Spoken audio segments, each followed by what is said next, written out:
টপিকটা নিয়ে যখন আলোচনা করবো, তো পুরো টপিকটা নিয়ে কী কী আমি আলোচনা করবো সেটা তোমাদের একটু মডিফাই সাজালাম।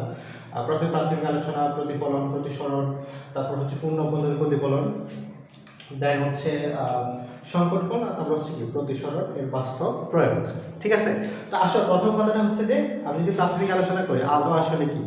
আসলে আলো হচ্ছে আমরা যখন মানে সূর্য থেকে আলো রশ্মি যখন আমাদের কাছে আসে, কোনো বস্তুর উপর যদি সেটা আতপতিত হয়, সেটা প্রতিফলিত আমাদের চোখে এসে চোখের দৃষ্টি অনুভূতি জায়গায়, যেটা অন্ধকারে আমরা যে অনুভূতিটা পাই না, অন্ধকার ভিতরে যে আলো মানে দৃষ্টি অনুভূতিটা পাই সেটা হচ্ছে আলো।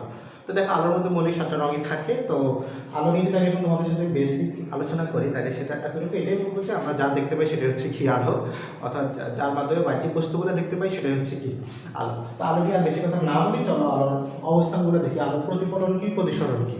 তো একটা কথা মনে রাখবা, আলো সবসময় তীর্যকভাবে আপতিত হয়, তীর্যকভাবে আসে। হ্যাঁ, আলো কিন্তু এরকম ঢেউভাবে যাবে না, আলো কখনোই ঢেউ আকারে যাবে না। আলো কি হবে? তীর্যক আকারে আপতিত হবে। তীর্যকভাবে আসা বা কোনো বিন্দুতে আসা সেটা হচ্ছে কি আপতিত রশ্মি, আর সেখান থেকে বাধাপ্রাপ্ত হয়ে ফিরে যাওয়াটা হচ্ছে কি প্রতিফলিত রশ্মি। যেমন ভূমিতে যদি তুমি কোনো একটা আলোক রশ্মি পরে তীর্যকভাবে, সেটা ভূমিতে বাধাপ্রাপ্ত হয়ে ভূমি ভেদ করে নিচে যাওয়ার সুযোগ নেই। ঠিক আছে, সেটা পুনরায় আবার যে দিক থেকে আসছে, যেই পথে আসছে সেই পথে ফিরে গেছে, যে দিক থেকে আসছে সেই দিকেই ফিরে গেছে, তাহলে সেটা হচ্ছে আমার কি, সেটাই হচ্ছে আমার প্রতিফলিত রশ্মি। মনে করো যে এখানে একটা চোখ, মানে তুমি দেখতেছ, যদি ওটা সুন্দর হয়নি তুমি বুঝে নিবা যে তোমার চোখে এসে পড়তেছে। তো এটা ধরো যে সূর্য, এটা ছিল কি সূর্য। তো সূর্য থেকে যদি কোনো আলোকরশ্মি কোনো বস্তু কোনো বিন্দুতে এসে পড়ে, মনে করো যে এটা একটা বস্তু ছিল, এটাতে এসে পড়ছে, পরে সেটা প্রতিফলিত তোমার চোখে গেছে, তাহলে তুমি দেখতে পাচ্ছ। বিষয়টা বুঝতে পারছো? এইটাই হচ্ছে প্রতিফলন হওয়া, অর্থাৎ কোনো মাধ্যমে বিভেদ তলে কোনো বিন্দুতে বাধাপ্রাপ্ত পুনরায় যে পথে আসছে পুনরায় সেই দিকে পুনরায় সেই পথে ফিরে যাওয়ার প্রক্রিয়া হচ্ছে কি প্রতিফলন। তাইলে এটা হচ্ছে আপতিত রশ্মি তীর্যকভাবে যখন পড়ছে, তা আপতিত রশ্মির সাথে যেই কোণ উৎপন্ন হবে সেটা হচ্ছে আপাতন কোণ। সেটা কি আপাতন কোণ? আমি এটা হিন্ট দিয়ে রাখি, তাহলে এই আই কোণটা হচ্ছে কি আমার আপাতন কোণ। তা আমি এটাকে আ কোণ লিখতেছি, আ কোণ মানে তুমি বুঝে নিবা আপাতন কোণ। আর এই দিক থেকে যখন প্রতিফলিত রশ্মি, তো প্রতিফলিত রশ্মির সাথে যে কোণ উৎপন্ন হবে সেটাকে আমরা বলবো হচ্ছে প্রতিফলন কোণ। কি বলবো? প্রতিফলন কোণ। ঠিক আছে, তো আপাতন কোণ যদি এদিকে যদি 30 ডিগ্রি হয়, তাহলে এদিকেও 30 ডিগ্রি হবে, অর্থাৎ যত ডিগ্রি অ্যাঙ্গেল অবিলম্বের সাথে, অ্যাঙ্গেলটা কিসের সাথে হবে, কোণটা কিসের সাথে হবে, অবিলম্বের সাথে হবে। যত ডিগ্রি কোণ উৎপন্ন হবে এদিকে তত ডিগ্রি কোণ উৎপন্ন হবে। তাহলে আমি একটা সিদ্ধান্ত আসতে পারি প্রতিফলিত রশ্মি ক্ষেত্রে, সেটা হচ্ছে কি আই ইকুয়াল আর, অর্থাৎ আপাতন কোণ যতটুকু হবে প্রতিফলন কোণ ঠিক সেম ততটুকুই হবে। লাইক এখানে যদি তোমার 45 ডিগ্রি হয়, 30 ডিগ্রি দিলাম আমি, 45 ডিগ্রি দিলাম, তাহলে এখানে কত ডিগ্রি হবে আমার 45 ডিগ্রি হবে। কতটা ক্লিয়ার? অর্থাৎ আপাতন কোণ যত হবে প্রতিফলন কোণও ততটুকু হবে। আর এই দুইটা দেখো, ভূমির কোনো বিন্দুর উপর যে সোজাসুজি রেখা যাবে সেটাকে বলা হচ্ছে অভিলম্ব। কি বলবে? এই রেখাটাকে বলবো হচ্ছে অভিলম্ব। হ্যাঁ, অভিলম্ব। আমরা যখন এখন তোমার প্রশ্ন করছি, আমরা তো ম্যাথে বললাম যে সরলরেখার উপর যে কোনো রেখা হলে সেটাকে লম্ব ধরে, কিন্তু এটা হচ্ছে বিজ্ঞানের ভাষায় এটাকে অভিলম্ব ধরে। আর অভিলম্বের মাধ্যমে দুই দিকের অংশ কোণ বা কোণগুলোকে ভেদ করা হয়। তো চলো আমরা নেক্সট টপিকে যাবো, আলোর প্রতিসরণ। তোমরা এইটুকু স্ক্রিনশট দিয়ে নাও, তো দেখো, আলোর প্রতিফলনের ক্ষেত্রে আমরা কি করলাম, মাধ্যমের সাথে হালকা মানে ভেদ করে নেয়, মাধ্যমে বিভেদ তলের জন্য পূর্ণ করছি। কিন্তু প্রতিসরণটা হচ্ছে কি, যখন কোনো আলোক রশ্মি তির্যক পাবে, কোনো বিন্দুতে আপতিত হবে, তাহলে আমি এটা বলতে পারি এটা হচ্ছে আমার আপতিত রশ্মি। তার মানে তির্যকভাবে আপতিত হবে, তখন সেটা সোজাসুজি যখন নিচের দিকে যাবে তখন সেটাকে প্রতিসরিত রশ্মি বলে। এই রশ্মিটাকে বলতে হচ্ছে আমার প্রতিসরিত রশ্মি। ওটা কি ছিল আমার? প্রতিফলিত রশ্মি। কি ছিল এটা? প্রতিফলিত রশ্মি। বাট এটা হচ্ছে আমার প্রতিসরিত রশ্মি। প্রতিসরিত রশ্মি মানে সোজা যখন বের করে যাবে তখন সেটাকে প্রতিসরিত রশ্মি বলবে, আর যখন যাই আবার ওদিকে ফিরে যাবে তখন সেটাকে কি বলবে? প্রতিফলিত রশ্মি বলবে। ঠিক আছে, দুইটার মধ্যে পার্থক্যটা একটু ভালো করে বুঝো। যখন বিভেদ ভেদ করবে না সোজা যাবে তখন সেটাকে হচ্ছে প্রতিফলিত রশ্মি, আর যখন ভেদ করে যাবে তখন সেটাকে বলা হচ্ছে প্রতিসরিত রশ্মি। এখন দেখো, হালকা মাধ্যম থেকে যখন ঘন মাধ্যমে কোনো আলোক রশ্মি তির্যক পাবে, অভিলম্বের কোনো বিন্দু দিয়ে যাবে, তখন সেটা অবিলম্বের কাছাকাছি আসবে, অবিলম্বের কাছে আসবে। দেখো, আলোক রশ্মি যাওয়ার কথা ছিল এদিকে, কিন্তু সেটা কোথায় আসছে? অবিলম্বের কাছে চলে আসছে। অবিলম্বে কোথায় আসছে? কাছে আসছে।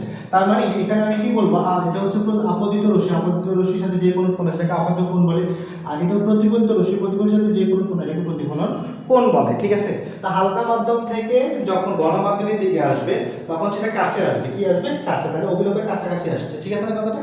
এখন তুমি খেয়াল করো এখান থেকে কাছাকাছি আসছে, তাহলে আমি আগে প্রতিফলনে গেলে কি লিখছিলাম, আই ইকুয়াল আর, তাহলে এখানে আই আর কি সমান হবে, অবভিয়াসলি না।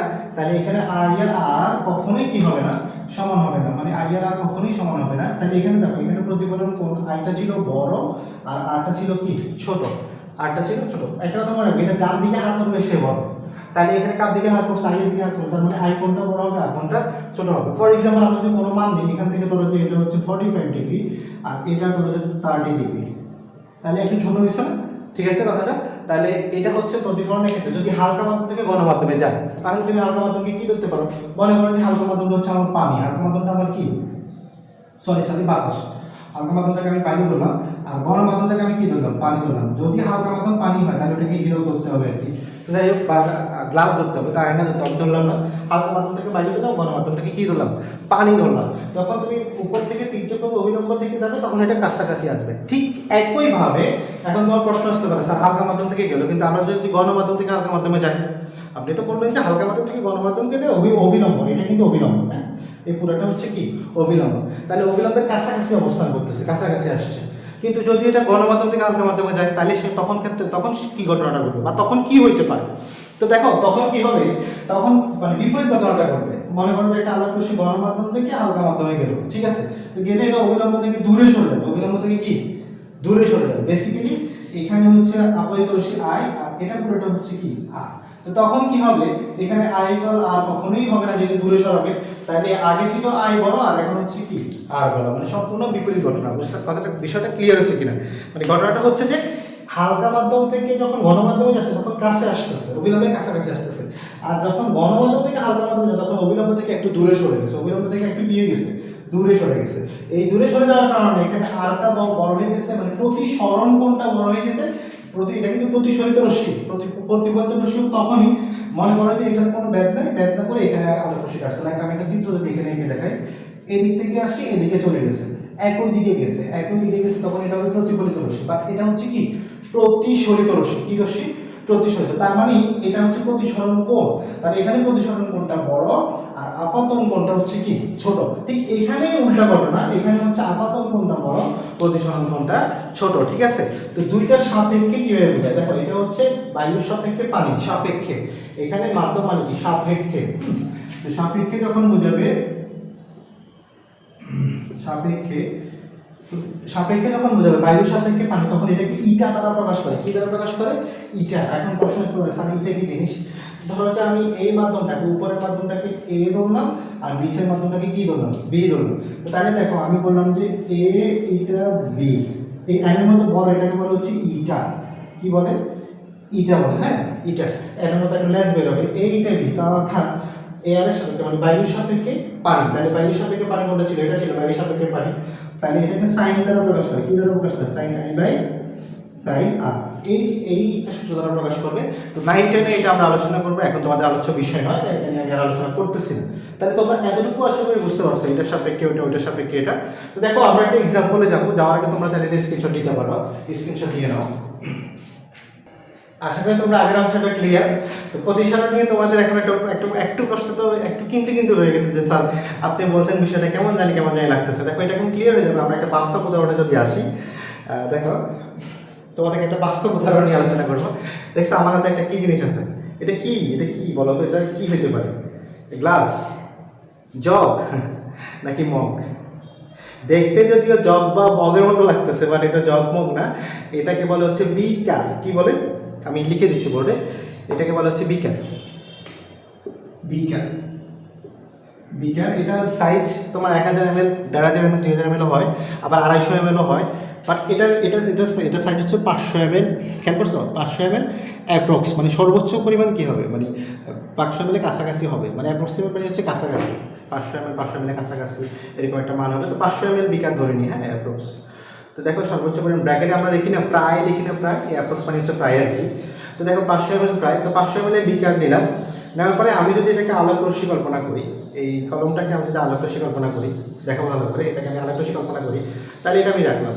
একটা জিনিস খেয়াল করো, উপরে এই যে অংশটা এটা হালকা মাধ্যম, হ্যাঁ পানি, আর এটা হচ্ছে কি বিভেদ তল, এই পানির উপরে লেয়ারটা হচ্ছে বিভেদ তল, আর নিচেটা হচ্ছে কি গণমাধ্যম। তো এখন তুমি খেয়াল করো, হালকা মাধ্যম থেকে যখন গণমাধ্যমে গেছে, এখানে একটা জিনিস খেয়াল করছো, এটা ডট ডট ডট, মানে এটা কি ছিল, এইভাবে যাওয়ার কথা ছিল, কিন্তু এটা একটু দূরে সরে গেছে। বিষয়টা বুঝতে পারছো কিনা? তো এটা খেয়াল করো, আমি তো অবিলম্ব ধরি, অবিলম্ব কল্পনা করি, তাহলে অবিলম্বের একটু কাছাকাছি আসছে না? খেয়াল করো, এটা হচ্ছে অবিলম্ব, অবিলম্বের একটু কাছাকাছি আসছে না, যদি অবিলম্বে দূরে যায় তাহলে কিন্তু এখানে আসছে, তাইলে এটা অবিলম্বের একটু কাছাকাছি আসছে কি আসে নাকি? অবশ্যই অবিলম্বের কাছাকাছি আসছে। আপনি আরেকভাবে দেখেন, খেয়াল করো সেম জিনিসটা, অবিলম্বটা হচ্ছে উপরের তল, তাহলে এটা একটু বাঁকা হয়ে ভাঙে, এটা কিন্তু ভাঙা না, দেখছো? কিন্তু পানিতে দেওয়ার কারণে ভাঙা মানে হয়েছে, অর্থাৎ একটা মাধ্যম যখন একটা মাধ্যম ব্যাধ করে আলোটা, তখন এটা কিন্তু ঠিকই গেছে, কিন্তু এই রিফ্লেকশনে আলোটা যেটা গেছে প্রতিশোধিত হয়েছে, তো হালকা মাধ্যম থেকে গণমাধ্যমে যাওয়াতে একটু কাছাকাছি চলে আসছে। আশা করি এই এক্সাম্পলটা দেখে তুমি বুঝতে পারছো মোটামুটি, তোমার যে প্রতিসরণ নিয়ে যে কোশ্চেনটা ছিল সেটা ক্লিয়ার হয়ে গেছে। তারপর যদি কোনো ডাউট থাকে তুমি তো অবশ্যই কমেন্টের অপশন আছে, কমেন্ট বিলে কমেন্ট জানাই দিবা। আশা করি এক্সাম্পলটা দেখার পরে তুমি মোটামুটি ক্লিয়ার। তো আমরা এখানে দেখো এই টপিকগুলোর মধ্যে আমরা এতটুকু পর্যন্ত কিন্তু আলোচনা করে ফেলেছি। প্রাথমিক আলোচনাটা হয়েছে, আলোর প্রতিফলন হয়েছে, আলোর প্রতিসরণ হয়েছে, তারপর হচ্ছে প্রতিসরণের বাস্তব উদাহরণ বা বাস্তব প্রয়োগ যেটা সেটা দেখানো হয়েছে। তাহলে আমাদের একটা টপিক বাকি আছে পূর্ণ অভ্যন্তরীণ প্রতিফলন এবং সংকট কোণ, হ্যাঁ দুইটা নিয়ে আমি আলোচনা করবো। তো ঠিক আছে, আমরা ওই দিকে যাই। তো আসলে এখন আমরা পূর্ণ অভ্যন্তরীণ প্রতিফলন নিয়ে আলোচনা করব। কথাটা দেখো, পূর্ণ অভ্যন্তরীণ প্রতিফলন, হ্যাঁ। তো পূর্ণ অভ্যন্তরীণ প্রতিফলন নিয়ে যদি আমরা আলোচনা করি, অর্থাৎ প্রতিফলন মানে কি, একই দিকে গেছিল প্রতিফলিত রশ্মি, ওটা প্রতিফলিত রশ্মি ছিল, আপতিত রশ্মি ছিল, কিন্তু হচ্ছে প্রতিফলন মানে ভিতরে যে প্রতিফলনটা ঘটে সেটা। তো যদি আমি কিন্তু তোমাদেরকে প্রতিফলন বোঝাতে যাই কিন্তু আলোচনা করছিলাম, গণমাধ্যম থেকে যখন হালকা মাধ্যমে যাবে তখন অবিলম্ব থেকে একটু কোথায় যাবে, দূরে সরে যাবে, ঠিক আছে? তো গণমাধ্যম থেকে যখন হালকা মাধ্যমে যাবে তখন অবিলম্ব থেকে একটু দূরে সরে যাচ্ছে না? তো দূরে সরে যখন যাচ্ছে তখন আপাতত কোণটা কি হচ্ছে, বাড়তেছে না কমতেছে? অবশ্যই আপাতত কোণটা দূরে সরে গেছে, তাহলে তখন আর এর বেশি ছিল। তো যখন আর এর বেশি ছিল, বিষয়টা একটু ভালো করে দেখো, যখন আর এর বেশি ছিল তখন হালকা অবিলম্ব থেকে দূর ছিল। তো আমি যদি প্রথম রশ্মিটা কল্পনা করি, তাহলে এটা গণমাধ্যম থেকে হালকা মাধ্যমে গেছে, গণমাধ্যম থেকে হালকা মাধ্যমে, তাহলে এটা যাওয়ার কথা হচ্ছে নর্মালি এভাবে, এভাবে, কিন্তু এটা এভাবে না যায়, প্রথম রশ্মি এভাবে না যায়, গেল কিভাবে, এইভাবে। তাহলে নাম্বার 1 যদি দেই, এটাকে যদি নাম্বার 1 ধরি, 1 নম্বর রশ্মি, অর্থাৎ সে একটু দূরে সরে গেছে, একটু কি হয়ে গেছে, দূরে সরে গেছে, ঠিক আছে না? তাহলে এই অংশটা হচ্ছে আমার, এই এদিকের অংশটা হচ্ছে আপাতন কোণ, এদিকের অংশটা হচ্ছে কি প্রতিসরণ কোণ, ঠিক আছে না? ঠিক সেম ভাবে যদি আমি আরেকটা রশ্মি কল্পনা করি, তাহলে এটা ছিল এভাবে, এটা যাওয়ার কথা মূলত, এটা যাওয়ার কথা হচ্ছে এইভাবে যাবে। এখন তুমি খেয়াল করো কি যাচ্ছে, দ্বিতীয় রশ্মিটা আমরা যদি খেয়াল করি, দ্বিতীয় রশ্মিটা সে বেসিক্যালি এটা হালকা মাধ্যম থেকে গণমাধ্যম এভাবে যাওয়ার কথা, 1 নম্বর রশ্মি দিয়ে যাওয়ার কথা, কিন্তু সে যেহেতু অবিলম্ব থেকে একটু দূরে সরে যাচ্ছে, এই জন্য সে এভাবে গেছে। এটা হচ্ছে আমার দ্বিতীয় রশ্মি। এখন তৃতীয় রশ্মি যখন গেছে হালকা মাধ্যম থেকে গণমাধ্যমে, সে যাওয়ার কথা হচ্ছে দ্বিতীয় রশ্মির মতো, কিন্তু সে মূলত গেছে হচ্ছে একদম বিভেদ তলের কাছাকাছি। এটা হচ্ছে আমার বিভেদ তল, একদম বিভেদ তলের উপর দিয়ে গেছে, হ্যাঁ বিভেদ তলের কাছাকাছি গেছে। এটা হচ্ছে আমার থার্ড যে রশ্মিটা, বিভেদ তলের উপর দিয়ে গেছে। অর্থাৎ যে বিষয়টা ভালো করে বুঝো, কোনো প্রতিফলন মানে পূর্ণ অভ্যন্তরীণ প্রতিফলন, কোনো প্রতিফলন যদি এরকম করে কোনো মাধ্যম দিয়ে যায় এবং সেটা যদি একদম বিভেদের উপর সরাসরি যায়, তাহলে খেয়াল করো মানে আপতিত অংশে এখানে কত ডিগ্রি কোণ উৎপন্ন করে ফেলছে, এখানে 90 ডিগ্রি কোণ উৎপন্ন করে ফেলছে, কত ডিগ্রি কোণ উৎপন্ন করছে, কিন্তু এখানে কিন্তু 90 ডিগ্রি কোণ হয় নাই। এই 90 ডিগ্রি কোণের জন্য এখানে রেখা যতটুকু আছে এটাকে বলা হচ্ছে তোমার সংকট কোণ।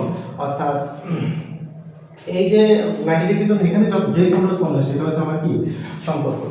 অর্থাৎ তুমি খেয়াল করো, যদি সংকট সংখ্যা বলি, তাহলে কোনো আলোক রশ্মি গণমাধ্যম থেকে হালকা মাধ্যমে প্রতিসরিত হলে বা আপতিত হলে হালকা মাধ্যমের সাথে যদি হালকা মাধ্যমে অবিলম্বের সাথে 90 ডিগ্রি কোণ উৎপন্ন করে, সেই কোণের সাপেক্ষে হালকা মাধ্যমে অবিলম্বে যদি 90 ডিগ্রি কোণ উৎপন্ন করে, সেই কোণের সাপেক্ষে গণমাধ্যমে যেই কোণ উৎপন্ন হবে সেটা হচ্ছে কি কোণ, সংকট কোণ। কারণ এর নিচে আর কোণ যাবে না, এর নিচে আর ভেদ করে আসবে না, আর আসলে সেটা কি হয়ে যাবে, আলো যদি ভেদ করে আবার চলে যায়, তাহলে এই মাধ্যমটাকে একদম ব্লক করে দিতে হবে, তাহলে এটা প্রতিফলিত রশ্মি হবে, কিন্তু ওটা সম্ভব না।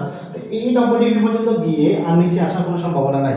অর্থাৎ আপতিত প্রতিসরিত রশ্মিটা যেই অংশটা, যেই রশ্মিটা 90 ডিগ্রি কোণ উৎপন্ন করে বিভেদ তলের সাথে ঘেঁষে যাবে, বিভেদ তলের সাথে সেই মানে সেই রেখা বা সেই রশ্মি সাপেক্ষে গণমাধ্যমে যেই কোণ উৎপন্ন হবে সেটাকে কি বলবে, সংকট কোণ বলবে। তাহলে সেই কোণটাকে আমরা কি বলবো?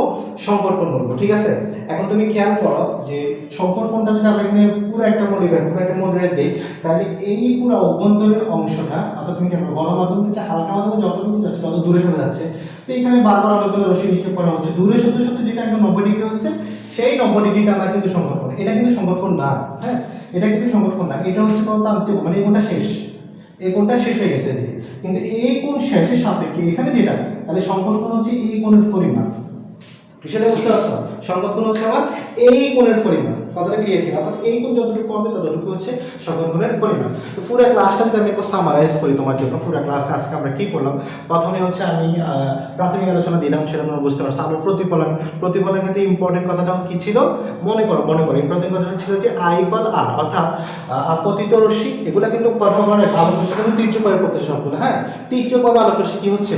আপতিত হচ্ছে। এগুলো কিন্তু আলোক কিন্তু ঢেউয়ে যাচ্ছে না। অর্থাৎ তুমি খেয়াল করো, তাহলে প্রতিফলনের ক্ষেত্রে আপতন কোণ যতটুকু ছিল, প্রতিফলন কোণও কি ছিল? ততটুকুই ছিল।